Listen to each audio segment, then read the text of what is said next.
did FERC go far enough? What else is out there that we really need to solve in order to truly tackle transmission reform like we all say we want to? Yeah. Oh gosh, there's so much. I feel like our plates are so full right now. There are a few controversial points of this order, right?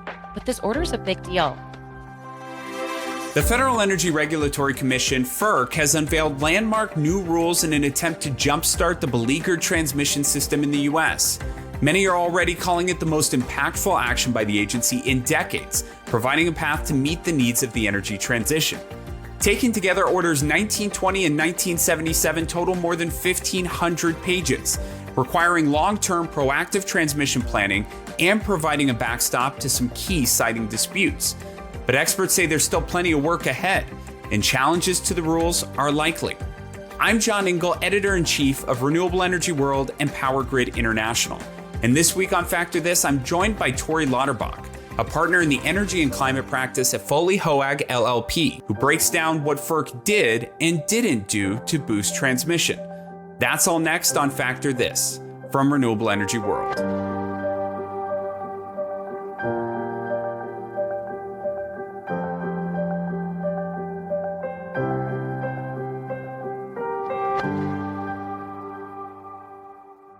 Tory Lauterbach, thanks so much for coming on the Factor This podcast. It's great to see you. I'm so glad to be here. Thanks for having me.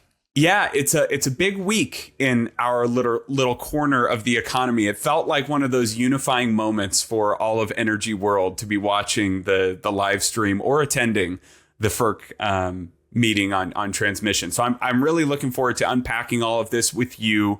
I will add the caveat that the 1,300-page document dropped about 12 hours ago. So me being a normal person have not cracked that. Most of my understanding of this is high level based on that meeting. But you not being a normal person, Tory, you have started to read it, right? I am, being the infrastructure nerd that I am, I couldn't resist cracking open the order yesterday and giving it a first skim. So good. So one of us will be informed. I think both of us are pretty well informed on this one. Yeah. So, and this is obviously coming out a few days after that FERC ruling. Podcasts take time, people. Okay. So to do this right, I did want to add a little bit of a buffer there. So for some background before we dive in, I do invite everyone to check out episode 72 that I did with Ari Pesco, the director of the Electricity Law Initiative at Harvard Law and one of the best experts on transmission policy that's out there. He did an excellent job of dissecting why regional long-range transmission isn't getting built in the U.S., why we need it to get built. And he largely places that blame on governance and RTOs and utilities and their investment decisions and priorities of, local transmission as opposed to these harder, more complicated regional long-range facilities. So as we get into this, there are two rulings that we're going to be talking about. Orders 1920. So 1920 is the big one, I would think, around regional transmission planning and cost allocation. And then we have 1977, which is the backstop siting rule. Can you start by framing why some are already calling this one of the most significant actions by FERC in several decades? Yeah, of course. So there's the really obvious just factor of time. So the last time we had a major ruling on transmission planning was in 2011 when FERC came out with Order 1000. And I don't know, I'm not the best at math, but that's like 13 years. So that alone, that's the last time that FERC issued a major ruling here. But I think we need to look more at how much things have changed in the last decade and a half. Because here we have, in 2011, we had renewables, right? We had some wind, we had some solar. We had nothing like the load growth that we've had over the last few years. We've had nothing like the growth in new types of generation seeking to come online. So beyond just the simple factor of time, there are certain just realities of our grid that were always going to be an issue, but they've become even more of an issue now. It's an issue of the age of the facilities. It's an issue of load growth. It's an issue of generation technology, and it's all coming to the fore. The commission has had opportunities to issue rulings on transmission before, but they've never been more important than they are right now. And what a few years for FERC, too. Order 2222 on DER aggregation and participation in the wholesale markets, basically the foundational piece for virtual power plants to scale. And then we have Order 2023, the major interconnection ruling that came. Was it last year or the year before? I think it was last year. It was only last July. Yeah. So, and now we have this substantial transmission ruling. And I remember last July, thanks for pointing that out, that when the 2023 came out, everyone was already talking about this moment, that it had to come and we needed to get these pieces together on interconnection and some pro forma rules to govern how utilities manage interconnection processes. But this was the big one, even though that felt so significant. So it is kind of surreal to now be at this moment and looking ahead to not only what's in these documents, but what isn't in them and what we need to still tackle. So as we're moving through this, can you walk me through how this process works? What comes before FERC dropping significant rules like this, the stakeholder engagement, and then maybe where are we at in the cycle going forward? I'll answer both of your questions, but I'll maybe start at the beginning. And I'm not going to go all the way back, but let's go back to 1996. So 1996, FERC issues order number 888, which is the ruling that it creates open access. It's the process by which transmission providers have to give equal access to all customers, the same to which they give to themselves. And that was that first major transmission ruling. So 1996, we had order number 888. In 2007, we had a further order on transmission that they called Order 890. We don't talk about that one as much, but that order issued these like early planning principles for transmission planning. Then we fast forward to order number 2000 in 2011. We thought that was going to be, and we may go into this more later, but I think a lot of people thought that Order 1000 was going to be a bigger fix than it was. We thought we were going to churn and burn, build some transmission, build a bunch of really important infrastructure. And in the absence of some successes in a few regions, we haven't seen that as much. Then FERC sort of comes to terms with the fact that Order 1000 was perhaps not everything that they had hoped that it would be. And they institute a stakeholder process to begin the consideration that has, yesterday or just recently resulted in order number 1920. So that started back in 2021 with the issuance of their ANOPR, their Advanced Notice of Proposed Rulemaking. And that was a preliminary outline of how they'd like to proceed on this. The commission accepted comments on that particular proceeding. They also instituted a state and federal task force to consider and address transmission issues. They held a technical conference. They had a number of opportunities to seek input both from stakeholders and from state regulators. Then in 2022, they finally issued the Notice of Proposed Rulemaking, which formalized both the proposal that they had issued in the ANOPR and incorporated feedback from that early process. And then it's been it's been about a year. And now we have order number 1920. So go ahead, John. No, I was just going to point out that I think commission staff said there was it 13,000 pages of comments or something like that. And it's the largest record ever considered by the commission.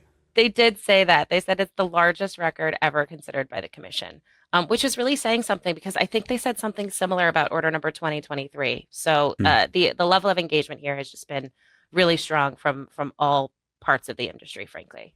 And you pointed out these really key stages, the ANOPR, the NOPR, now this draft final rule. There have been some changes along the way, too. This wasn't just a rubber stamp process where, we'll hear you out in stakeholder engagement forums, but we're going to do what we want to do. There are some key points here that we're going to call out later in this episode. But before we do that, since the bulk of this conversation is likely going to be about 1920, the so-called big one, at least so-called by me, I do want to spend some time talking about 1977. So this backstop transmission siting rule, which did pass unanimously, which the other did not. So what's significant here and what should we be watching for in how this fits into the overall dynamic of transmission build out in the U.S.? Yeah, so it's funny because order number 1920 is definitely the order that's going to get the most press, and rightly so. It's 1,300 pages long.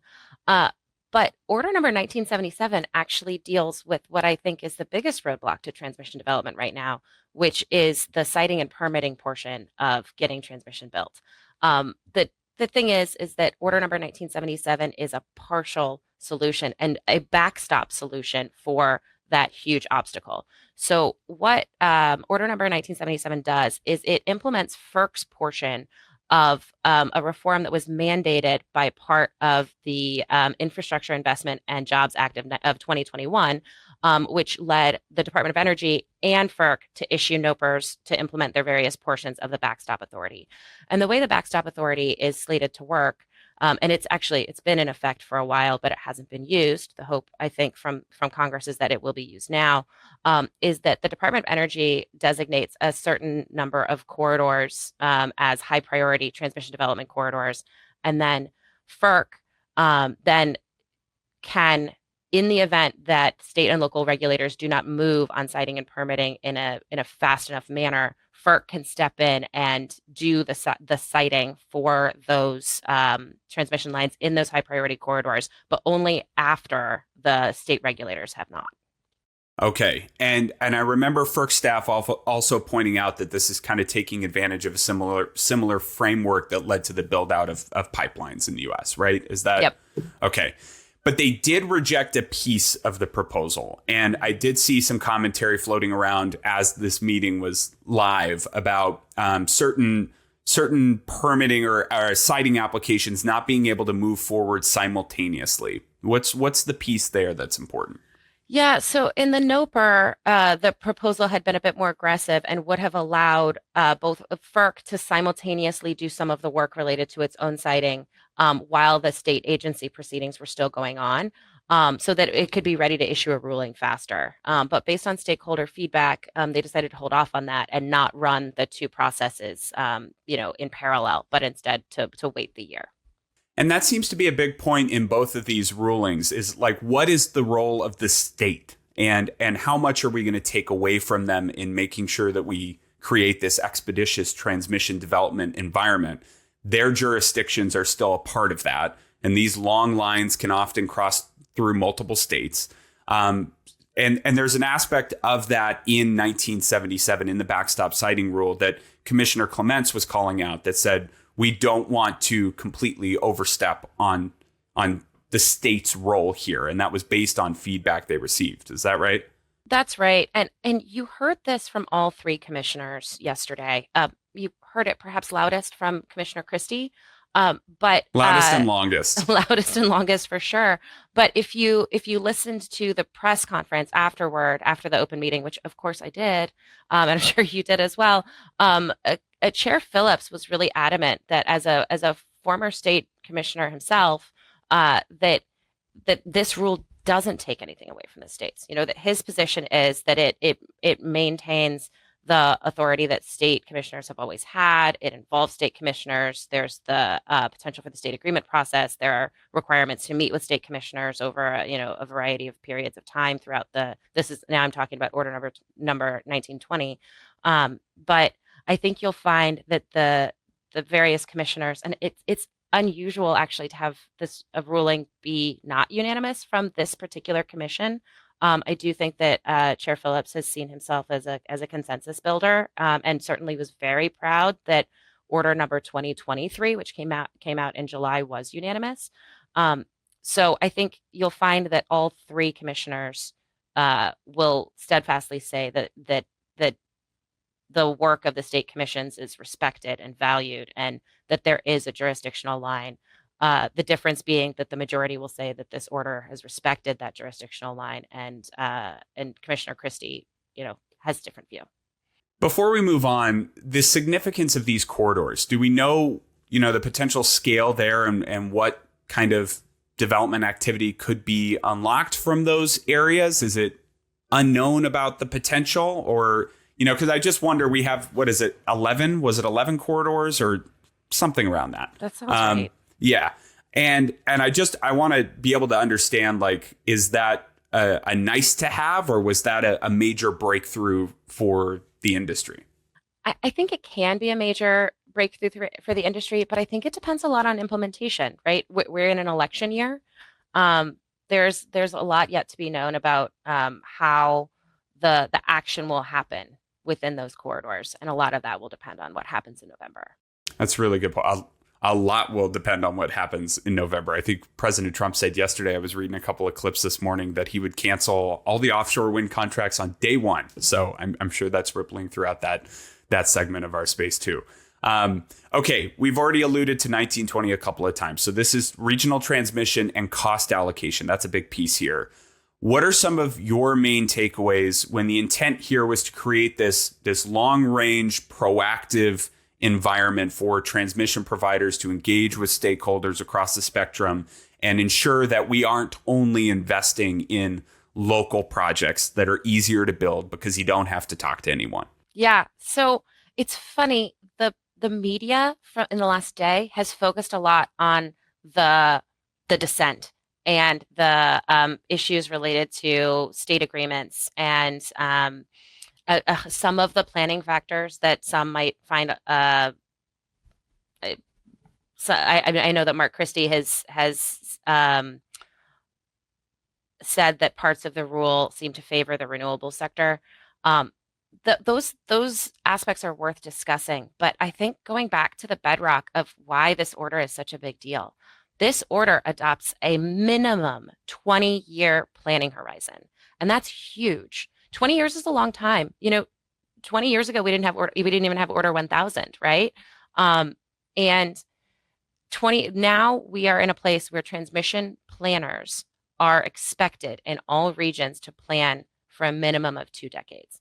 And I had some conversations with some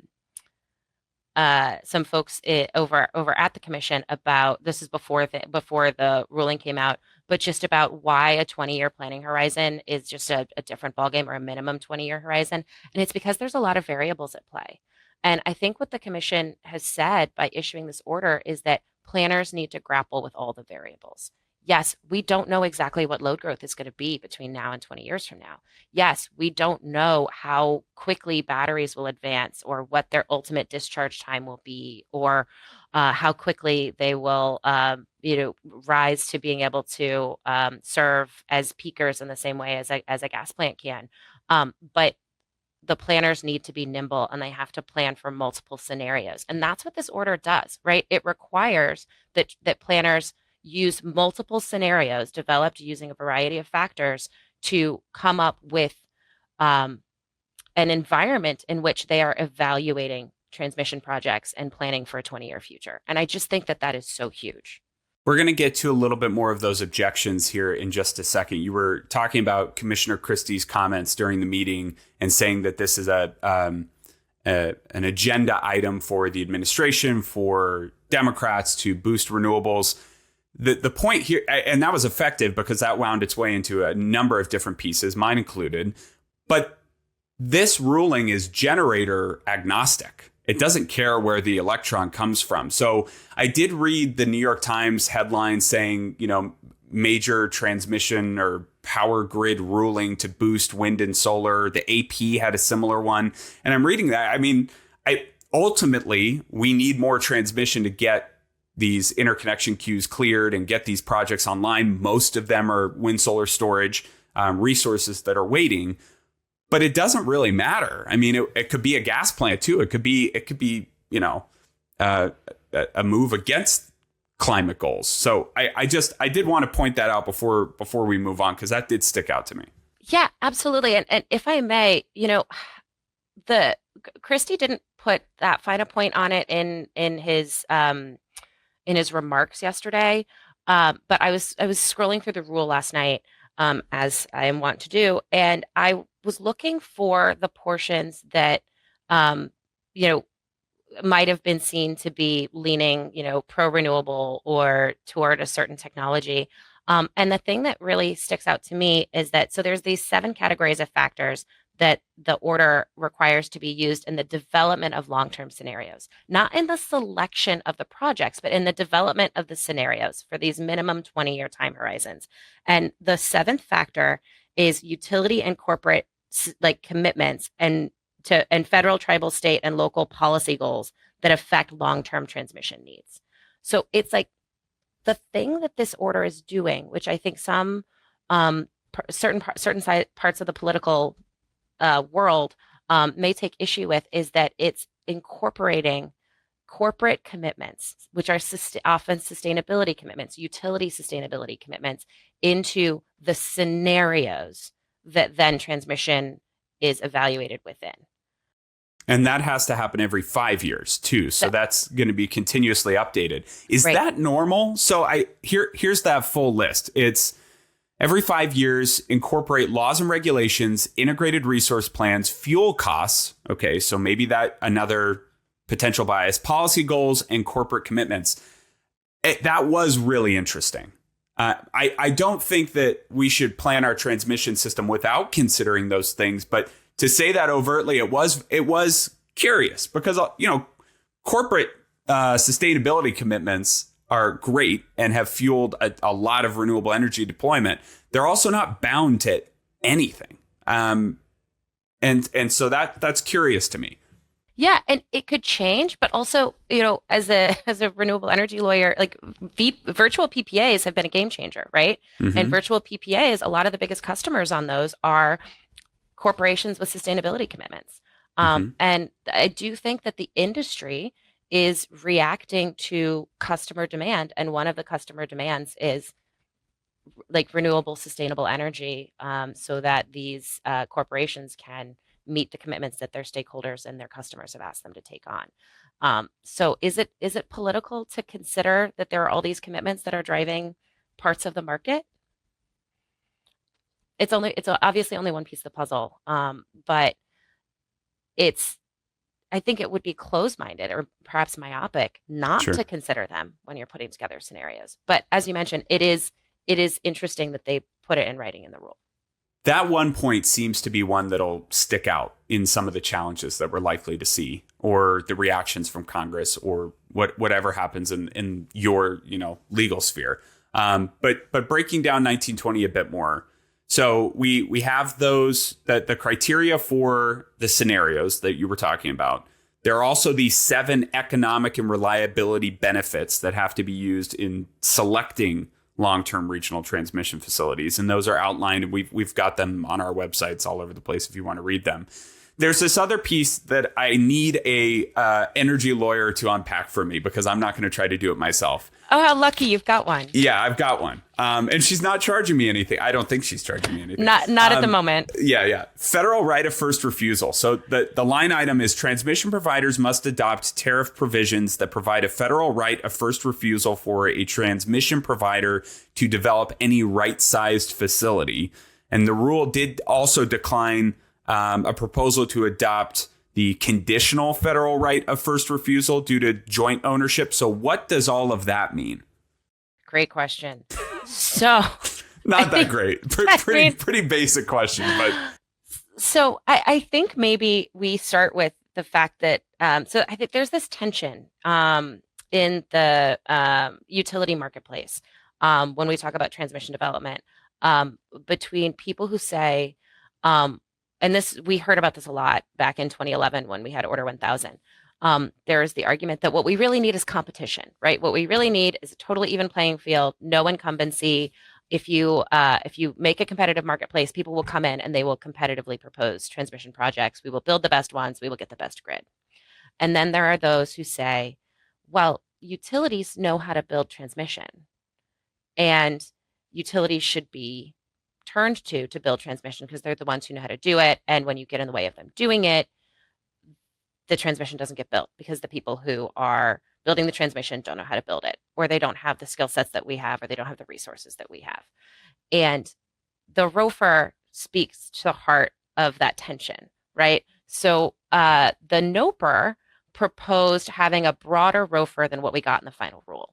What the NOPR proposed was this conditional ROFR, which was your incumbent utility could have a right of first refusal to build a transmission project in their region, provided they agreed to co-own the facilities. So if there was a third-party developer that came in and proposed a project, they could co-own the project with that incumbent developer, and then the incumbent developer would get a significant portion of the benefit, significant portion of the financial upside, and they would also help build it. That is not what the commission adopted in the final rule. The commission declined to adopt that sort of broader but conditional ROFR, but they didn't reject it out of hand. They did say that they wanted to continue to consider the value of such a ROFR in another proceeding, which is happening in docket number, I think it's 8022-8. And then what they did do, though, is in the area of local transmission planning. So there are three different kinds of transmission planning that we really need to be talking about here. There's local transmission planning, which happens within a franchised utility's particular service territory. Then there's regional transmission planning, which happens within the larger region, right? Like your PJM. PJM has multiple utilities within it. The regional transmission plan is for that whole region. Then you have interregional transmission planning, which, for example, could be planning transmission that goes between MISO and PJM, just picking two neighboring RTOs, right? So for local transmission planning, FERC has adopted this right-sized proposal that includes a ROFR. So what FERC is looking at here, and something we haven't really talked about on this podcast yet, but which FERC reiterates again and again in the order, is cost effectiveness, right? So they want to, when it comes to local transmission, there are lots of arguments from different stakeholders that local transmission is being overbuilt because local transmission is not subject to the same, in most places, local transmission is not subject to the same kinds of review and process that regional projects are. And these utilities can often more easily rate base local transmission projects. And the RTOs largely stay out of that process. That's my understanding, right? They tend to. That's my understanding as well. And this final rule aims to right-size some of those projects to make sure that they're of an appropriate size. And then once they're right-sized, the incumbent transmission provider has the right of first refusal to build those. Do we know what right-sized means under this rule yet? Have you gotten there? I might after I finish reading all 1,300 pages. Maybe I'll splice that in. I did. It is funny. Just a peek behind the curtain. I published this story probably within the minute after the 1920 vote. So based on all of the high level stuff that we're talking about now, the full ruling, the 13 pages didn't come out for another 6-7 hours. I got an email within 30 seconds to our newsletter that said, "What's right sized?" And I said, "I don't know yet." It's a great question. Yeah. Great question. I'm really sorry. Okay. That was really helpful. Okay. What about the cost allocation piece? So the draft final rule requires transmission providers to file one or more ex ante methods to allocate the cost of long-term regional transmission facilities for those that are selected. How big of an issue is the cost allocation piece in this broader conversation about regional transmission build out? And then what did this do? Yeah, so the cost allocation piece is huge because there are two different ways you can be part of a transmission plan. You can be included in the transmission plan and you can be selected in the transmission plan. Going back to those local planning processes that we were just talking about, generally those local transmission just gets included in a plan. But when you have a regional transmission project that is selected in a regional plan, then it is selected for the purposes of cost allocation under the plan, the relevant tariff. So, and that means that you are, in most cases, spreading out the costs of those facilities to a larger community of customers, not just a single utility's customer base. So it's huge. Okay. So one of the biggest pieces in this rule, we already got that, so I'm going to skip that. We already talked about states. Do you have more you want to talk about on states' roles, Tory? So I think we can talk a little bit about how the state agreement process differs from what it was in the NOPR. And I don't want to get too far in the weeds on that. Okay. But so what today's state agreement process requirement is in the tariff is that Well, it's not even really it's not a requirement. So Order 1920 says that transmission planners may include a state agreement process, it's a process by which one or more relevant state entities may voluntarily agree to a cost allocation method for long-term regional transmission facilities or a portfolio of such facilities, either before or no later than 6 months after the facilities are selected in the regional transmission plan for the purposes of cost allocation. So importantly, and this may be a controversial point. I haven't talked to 1,000 people about this yet, but I've seen a lot of the early pieces that have come out. And the fact that the state agreement process is permissive and not mandatory, is something that I think people are going to be talking about. And then also the fact that it really it goes out until 6 months after facilities are selected in the regional transmission process. It's an ex post really opportunity for states to say, we'll step in, we will fund some part of this. We have a plan, or we have a proposal. Sorry, go ahead. Well, I was just going to ask, did they need that permission in the first place? Like, did that open the door for something here? Or is this kind of like with the grid enhancing technologies piece, where it's like, you should consider these things. You don't have to use them, but you should look at them.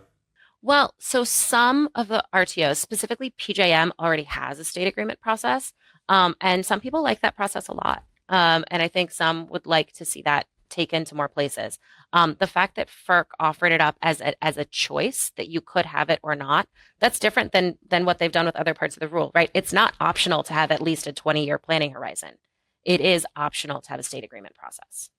Are there any other things that changed from the NOPR to this draft final rule, in addition to the state agreement? We've touched on some other items that seem significant, and I feel like, you're more familiar with these processes than I am. I don't think 2023 really changed a whole lot.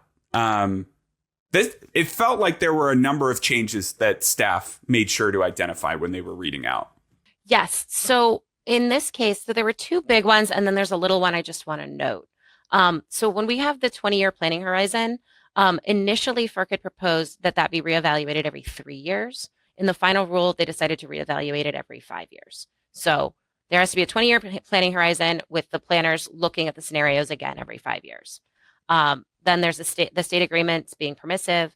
And then there's the ROFR piece, which we just talked about. So FERC didn't adopt the sort of broader conditional ROFR for co-ownership of facilities, but did adopt a more narrow ROFR for right sizing of local transmission facilities. And then something we haven't talked about yet is FERC had in the NOPR proposed to eliminate an incentive called the construction work in progress incentive for projects that were selected in the transmission planning process for cost allocation purposes. And that's important for a couple of reasons. One, the construction work in progress is one of many rate-related incentives that FERC offers to, to transmission projects. And it's really the only one that appeared in this rule. But there's a host of them. And there's another rulemaking actually in docket number RM 20-10 that has been considering more of the different incentives that are available for transmission. But only QIP got called out in this NOPR.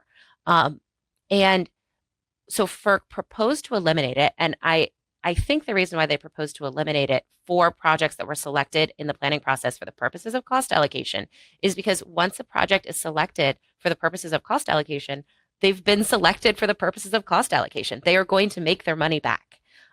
Whereas the construction work in progress incentive is a more broadly available incentive to transmission projects that are getting built that allows them to collect the costs of their construction a little bit earlier in the process than they would if they didn't have this incentive. So for all of this conversation about it, FERC decided not to adopt it in the NOPR. Sort of similar to what they said about ROFR is that they weren't saying that they weren't going to address QIP in the future, but they just weren't going to address it now, and they were going to save it for future proceedings. But those were kind of the four big changes. So what comes next? We talked a little bit about President Trump and what happens in November. Do we anticipate any challenges to this? Or in addition to, like, what does compliance look like? How will this be rolled out and executed? Because we know with other orders, like, it's super complicated. Like 2222 is a mess. Yeah, it is super complicated. And the first thing that I tell people when we start talking about what comes next is that there are two processes that happen in parallel. And it feels counterintuitive that they would happen at the same time, but they do. So started there, a clock has started on filing rehearing requests for this order. And I am sure that there will be requests for rehearing of this order. And requesting rehearing is the first step of a long appeal process. So parties will, I think it's 60 days. They'll have, I'm sorry, let me take that back.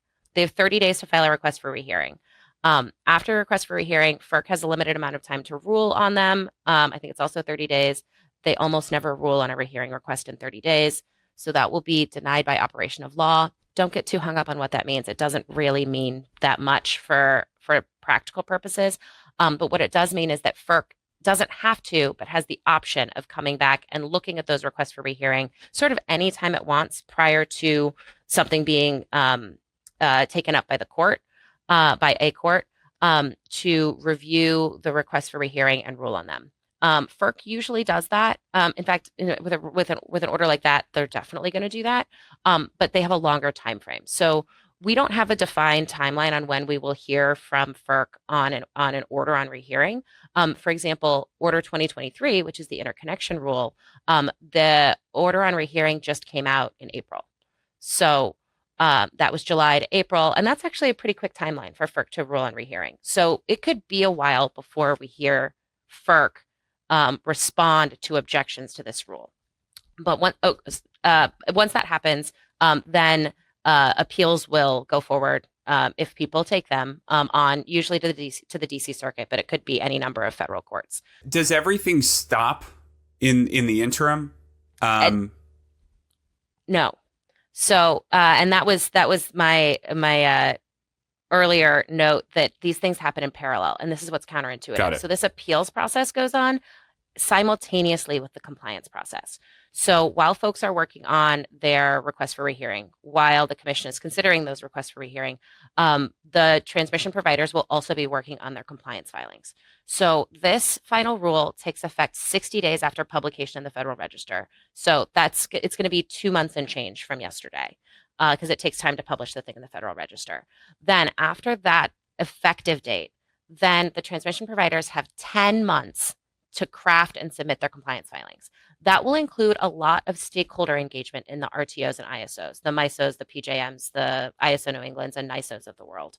That will be an ongoing process. We just had a preview of what that could look like in the implementation of Order Number 2023, which actually the compliance filings for that are due in 2 days. So there's a lot going on. There's a lot going on. That's probably the clip that I'll put at the beginning of this episode. Great. Perfect. There's a lot going on. Perfect.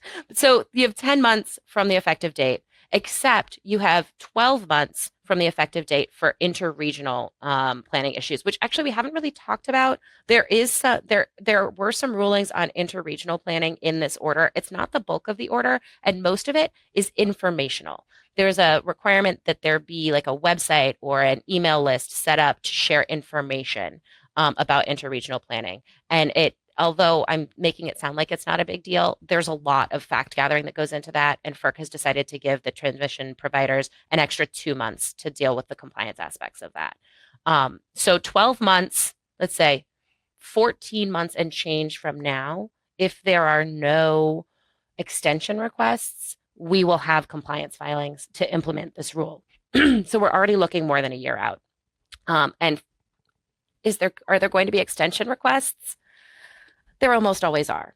So this is not an immediate fix. It is a big deal. But even after those compliance filings come in, FERC has to rule on them. And then there's also the first planning process to implement a transmission provider's compliance filing is supposed to happen within a year of the date that they submit their compliance filing.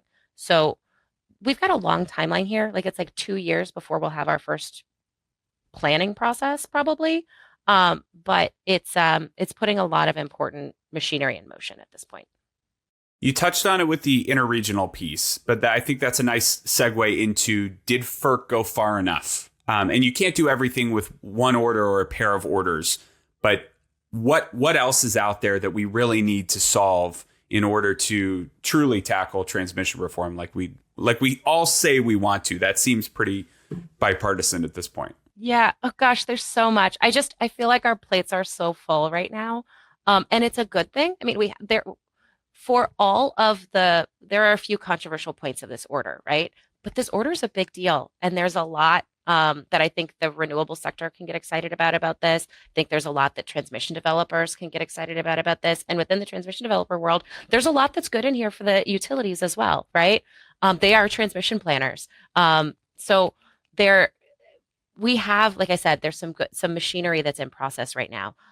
But this order doesn't do anything to address interregional transmission capability, right? So, there was some talk a few months ago about having mandatory interregional transfer capability in the form of like a congressional statute.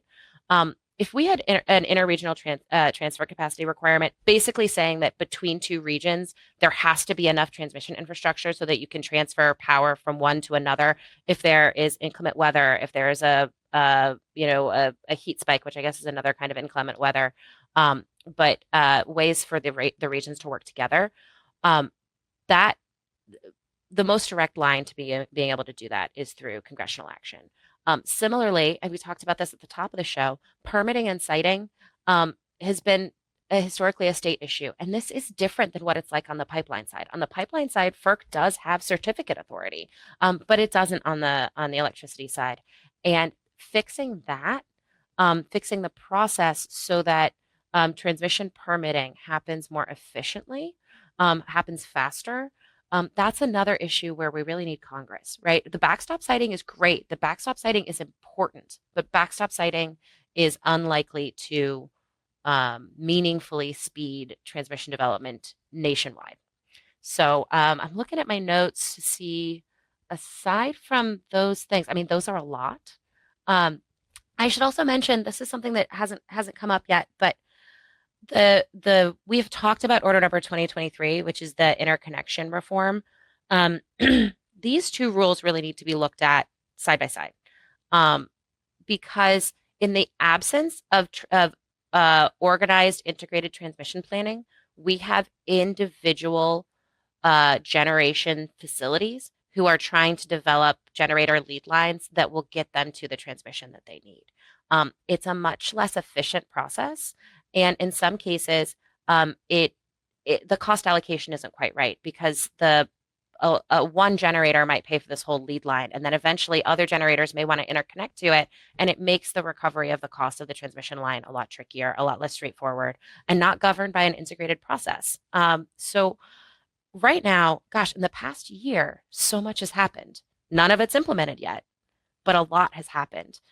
It will be really interesting to see, if you want to call it a race. Order 2023 has had like a big head start, but which of these two is going to make a bigger difference? I know that you had said, I think maybe when you said not a lot changed in 2023, I think you meant that they adopted the NOPR pretty much as it was proposed. But that one's also a big deal, right? In certain regions, moving to a first ready, first served cluster study process is a huge change. In some regions, it's not as big a change, but any way you slice it, having a national policy on generator interconnection that is updated for today's technology, today's study needs, is huge. But this rule also says that planners need to look at interconnection as well. So these two rules need to work together, because we need like the spine of the transmission system, and then we need efficient processes to interconnect new generation to the grid.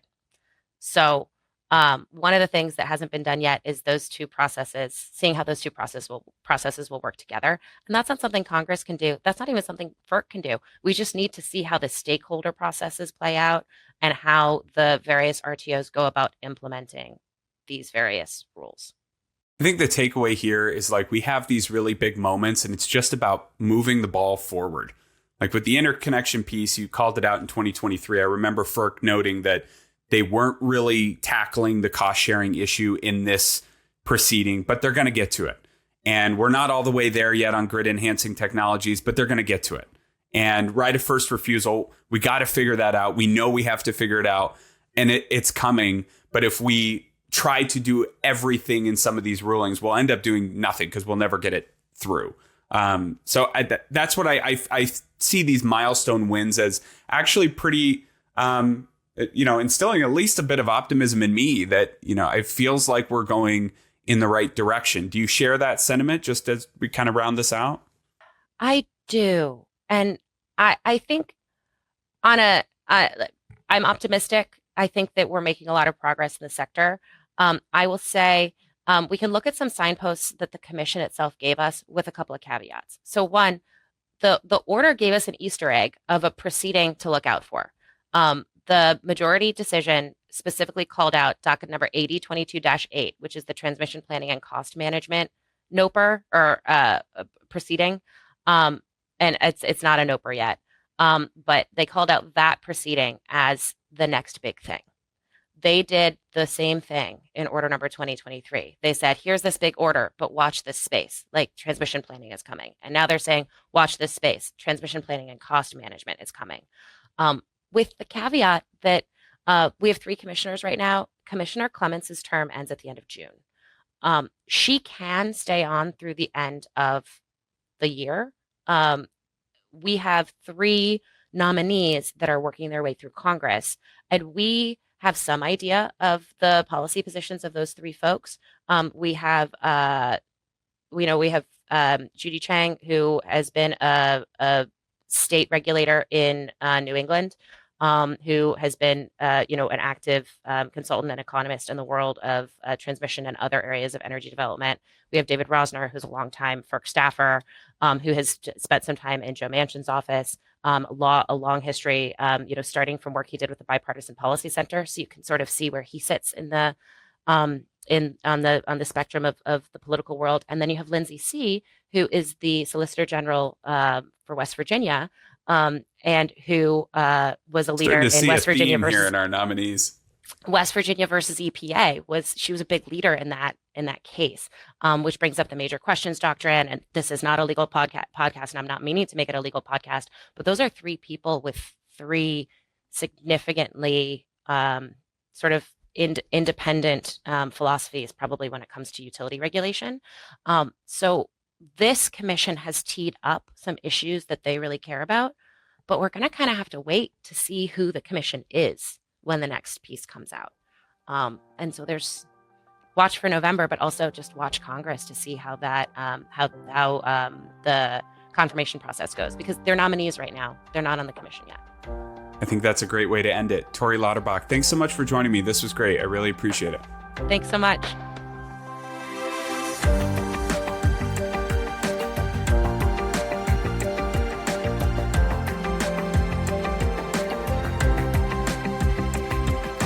Thanks again to Tory Lauterbach for joining the podcast. Factor This is a production of Renewable Energy World and Clarion Energy. Join us every Monday as we break down the clean energy industry's biggest stories with industry leaders who actually move the needle. And please leave a rating and review wherever you get your podcasts. Thanks for listening, and we'll see you next time on Factor This from Renewable Energy World.